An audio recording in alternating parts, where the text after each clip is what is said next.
Assalamualaikum warahmatullahi wabarakatuh. Salam sejahtera, Om Swastiastu, Namo Buddhaya, salam kebajikan.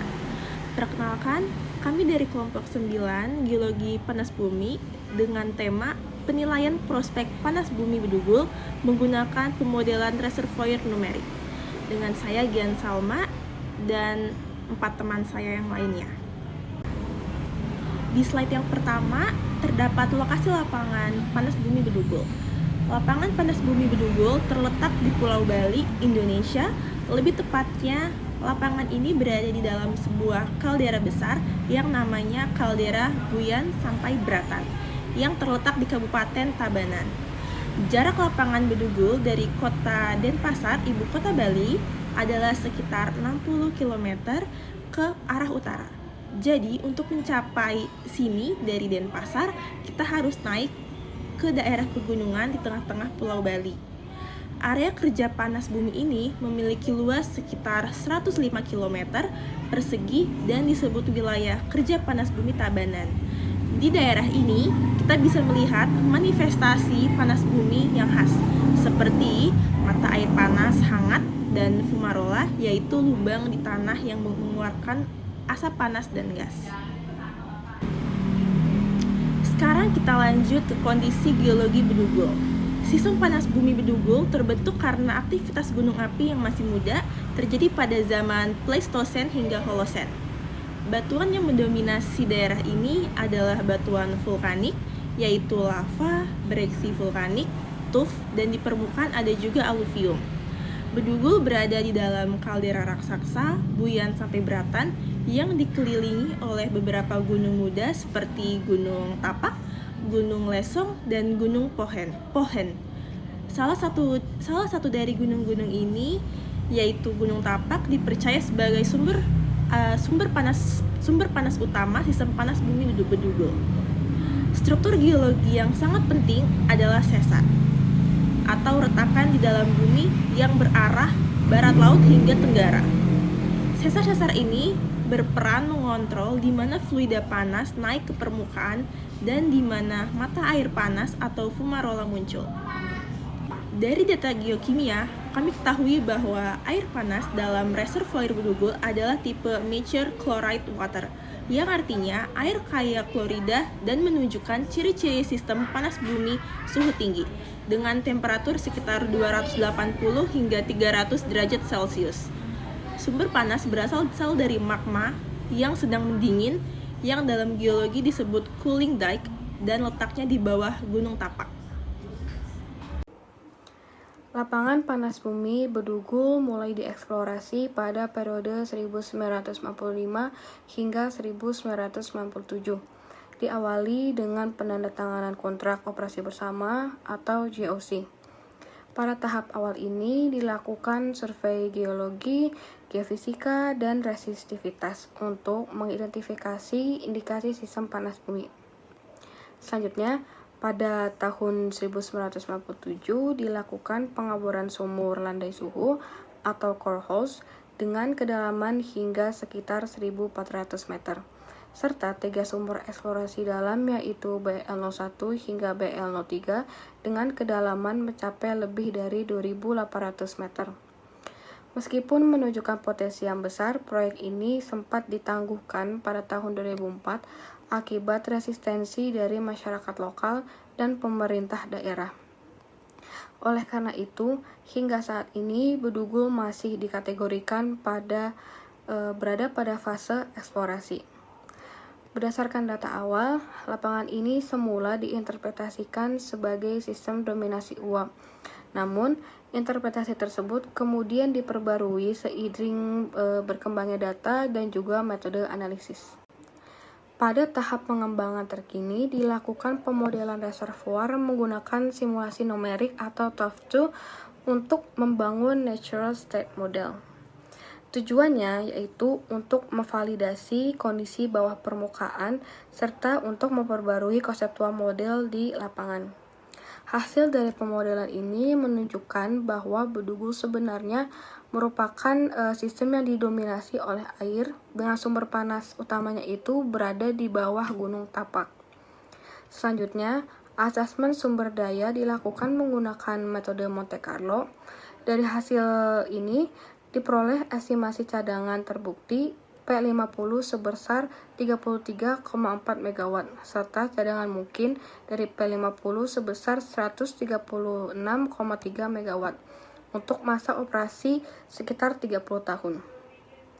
Berdasarkan hasil tersebut, rencana pengembangan lapangan itu dilakukan secara bertahap, dimulai dari pembangunan unit pertama pada tahun 2020 berkapasitas 10 MW elektrik dan dilanjutkan dengan pengembangan tahap kedua pada tahun 2025 hingga mencapai 55 MW elektrik. Selanjutnya, pada studi khusus, studi ini bertujuan untuk memverifikasi dan memperbarui model konseptual dan penilaian sumber daya lapangan panas bumi Bedugul melalui kalibrasi model numerik berdasarkan studi geosains dan data sumur.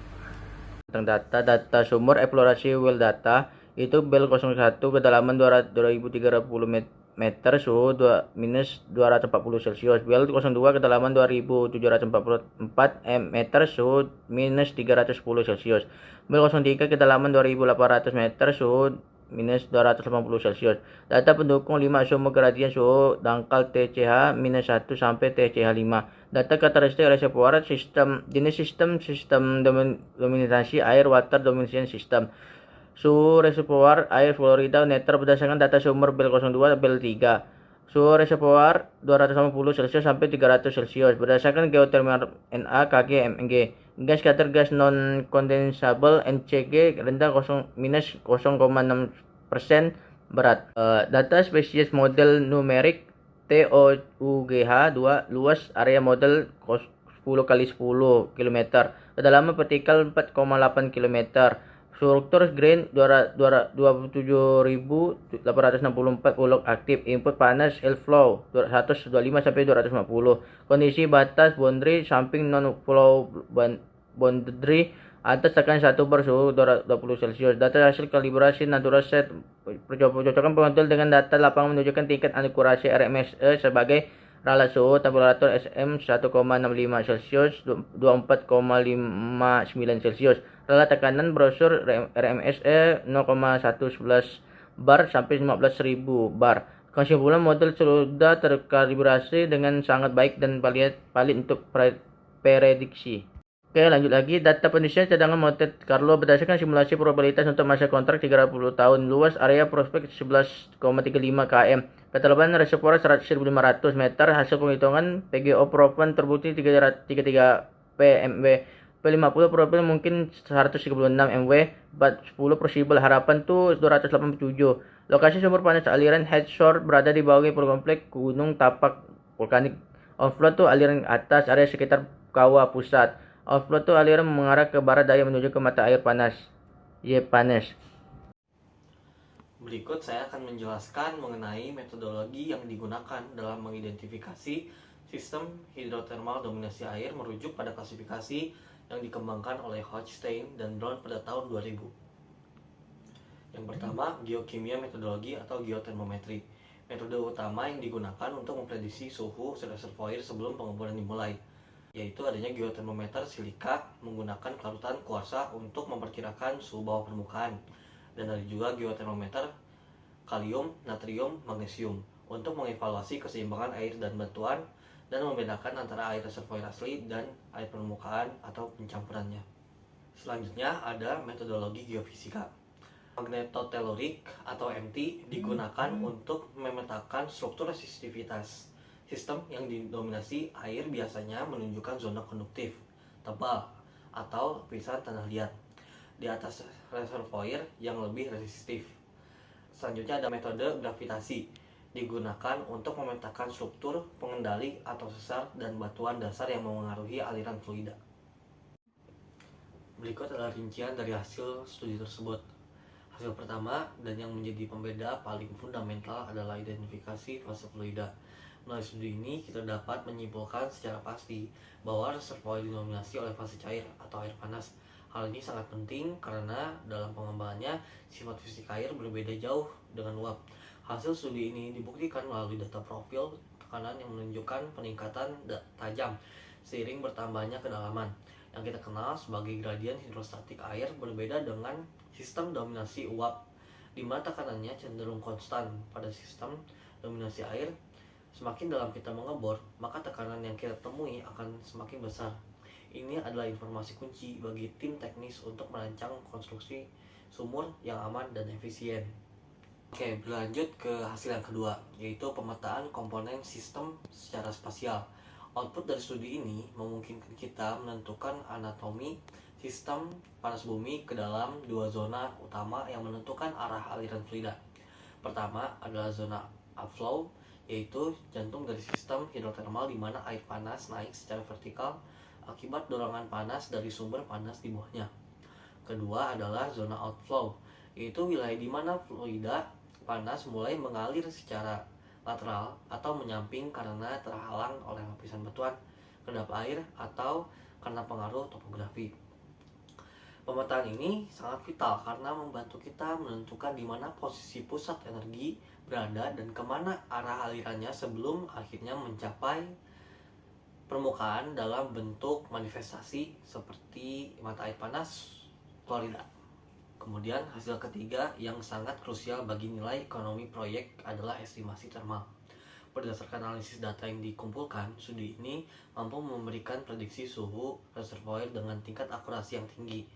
Pada sistem dominasi air yang prospektif, suhu biasanya terdeteksi berada pada rentang tinggi, yakni di atas 180 hingga 200 derajat Celcius.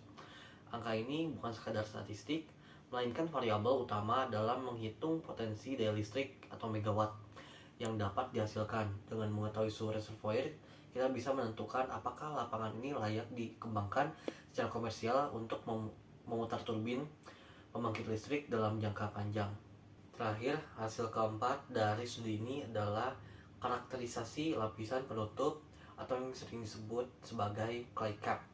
Hasil studi mengonfirmasi keberadaan lapisan lempung kedap air yang menyelimuti reservoir tersebut.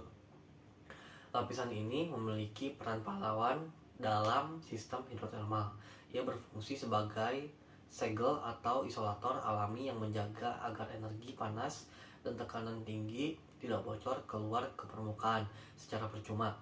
Tanpa adanya lapisan penutup yang solid dan terkarakterisasi dengan baik, sebuah sistem panas bumi tidak akan memiliki tekanan yang cukup kuat untuk memproduksi fluida ke permukaan secara berkelanjutan. Selanjutnya, studi ini menyimpulkan bahwa sistem panas bumi Bedugul merupakan sistem suhu tinggi yang didominasi oleh air atau water dominated system, yang membantah model konseptual terdahulu yang menyebutkan sebagai sistem yang didominasi oleh uap.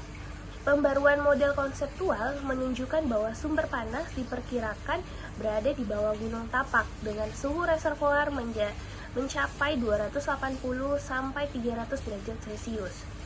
Berdasarkan hasil model numerik dan sistem Monte Carlo, potensi cadangan pada probabilitas P50 untuk periode 30 tahun adalah sebesar 136, MW.